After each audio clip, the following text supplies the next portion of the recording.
talking to people who will tell you freedom is not always free.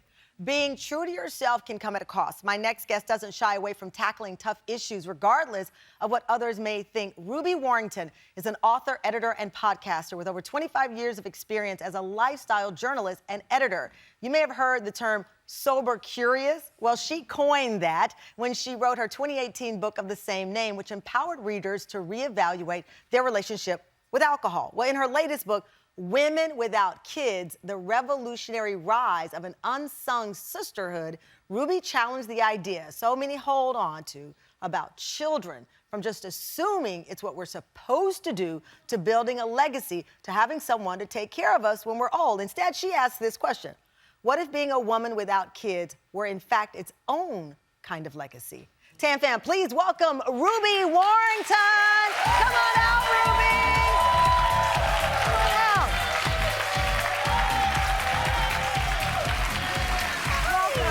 So much for being here. Thank you for having me. Oh my God, of course, please have a seat. So, I have to tell you, one of the things I love everything about our show, but one of the things I love that my producing team does, they bring a wide range of people because freedom and journeys are defined by many things. So nowhere else are you going to see T.S. Madison and then Ruby right after. But the common thread is defining your freedom. Mm-hmm. And your freedom came in this conversation about motherhood. And you said, what if being a woman without kids were in fact its own kind of legacy? Take me to the place. Shout out, I agree. Listen, I became a mom at 48, and I always tell people, do not mistake my womanhood for my motherhood. They're two very different things. What place were you in your life?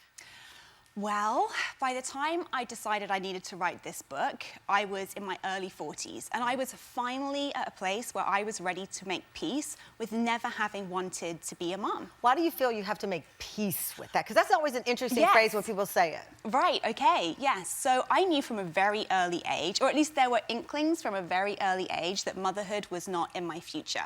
I remember being as young as 5 years old and telling my mother I was just really confused. Why are people so obsessed with babies?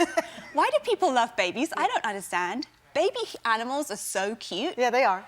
Baby humans? Not so depending on which one you have. Not so much. Listen, I'll tell you, I thought mine was cute, but I'm sure there were people who didn't think it was a cutie, and I'm okay with that. Well, I happen to think mine was okay. It's very, very cute. But yes. but I get what you're saying. It's this assumption that all women suddenly come out wanting a baby alive, and the baby alive doll is supposed to turn into the real version in your home. Right, and exactly. it doesn't happen. So as a girl, like every girl, I was raised with the belief that womanhood is synonymous with motherhood, that actually to become a mother was my ultimate destiny. It was what I was built for. It was what I was here to do. And yet, like I said, I'd already been questioning, is this something I want for my life? Not that I was thinking about what I wanted to do when I was 5. But I get what you're saying. And in the book, you tackle stigmas. People assume that you're cold, that you're faulty goods. I think you wrote in the book, you have this whole thing. You say, a woman who is not also a mother is a, quote, strange bird, faulty goods. If she can't have kids, she's often portrayed as sad and damaged. If she simply won't, she is either deluded, destined to regret it, or written off as a cold-hearted, narcissistic, and career-obsessed. To that point, that hit home with me, and I've told this story publicly before. When I was on the Today Show and I was trying to become an anchor on the Today Show, an executive called me and it said, women won't relate to you because you have short hair and because you don't have children. Wow. Wow.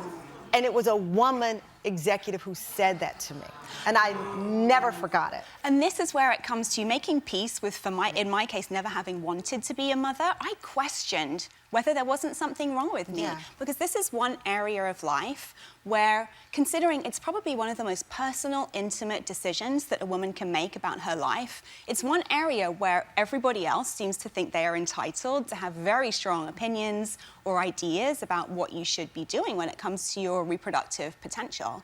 And I think that's just rooted in very, very deep conditioning about women's role in society and the roles that women are here to perform.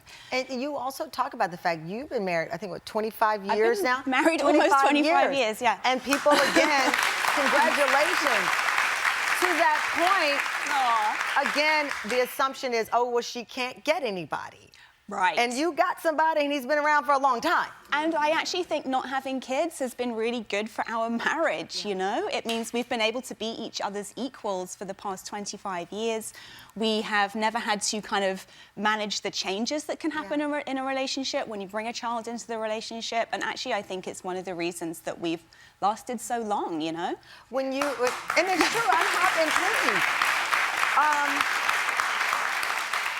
Because to your point, there's a lot of legacy conversation. You hear people jokingly say, who's going to take care of you when you get old? Well, here's a newsflash. That doesn't mean your kid is, because not every kid takes care of their, so all of these assumptions that you're banking on may never come to be. Right. So how do you have this legacy conversation when you have made the conscious choice not to be a parent? Well, it's interesting. I never felt a strong need to like continue my genes or like pass my genes on to another generation, you know? As an author, I know that my work, you mentioned Sober Curious as well, I know what a huge impact my work has had in people's lives. I see that as my legacy. And by no means am I saying that if a woman doesn't have a child, she has to do all these other kind of incredible things to kind of leave an impact in the world, right? Honestly, just to live your life true to you. You know, the number one deathbed regret is I wish I had lived my life more true to myself than living the life that other people wanted for me. And this is one of the huge areas, you know. I hear from so many women who really struggle with that. Absolutely, culturally, around the world, I mean, obviously. But you've set off a huge conversation. Ruby's going to stay with us because coming up, she's, of course, not the only woman speaking out about the choice not to have kids. It's become, wait for it, a TikTok trend. We're going to talk about that next.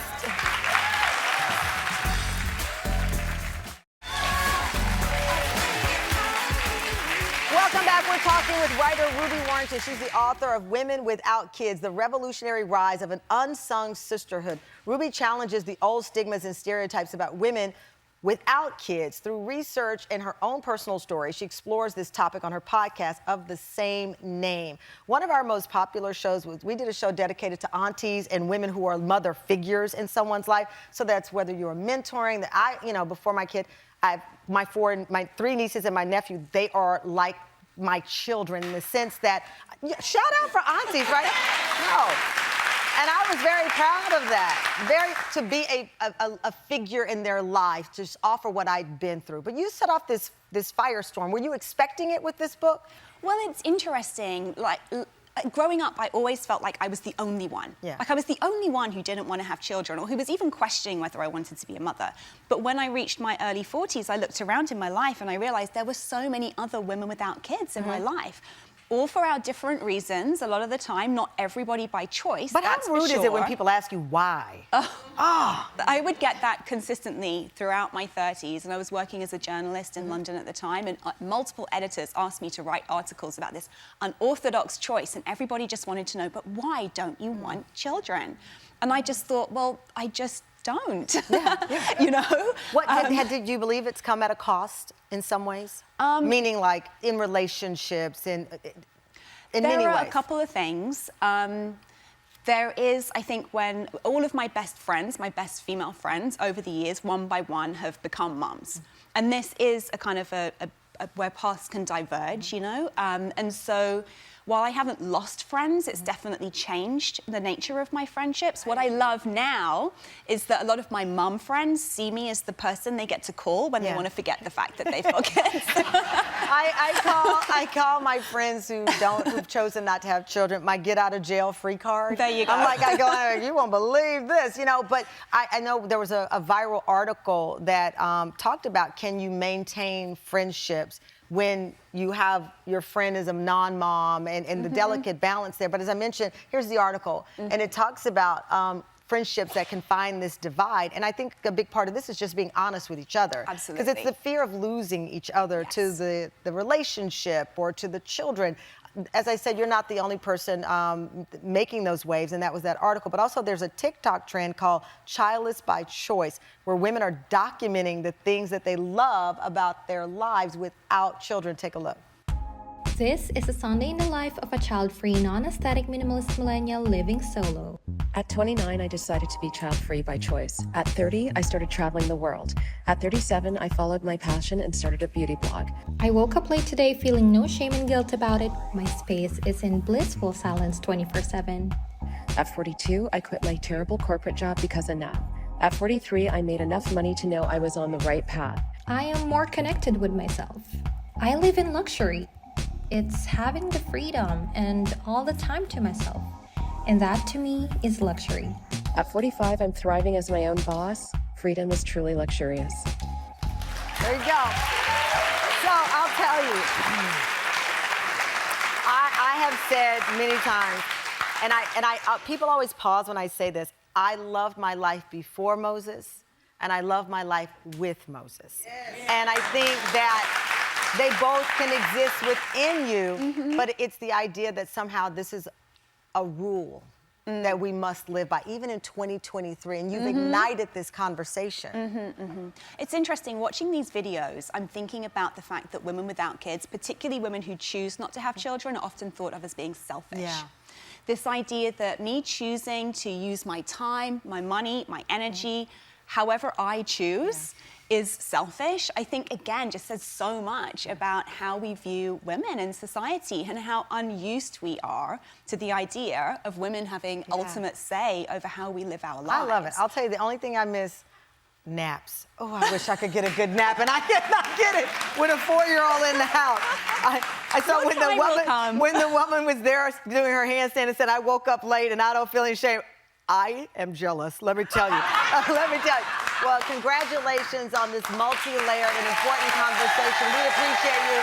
Ruby's Journey. You can listen to the podcast, Women Without Kids, streaming now, and be sure to pick up a copy. I think, you know, when next time you have brunch or lunch with your friends, whip this book out. It'll set off a conversation. Women Without Kids, The Revolutionary Rise of an Unsung Sisterhood. And Tam Bam, win a copy of the book.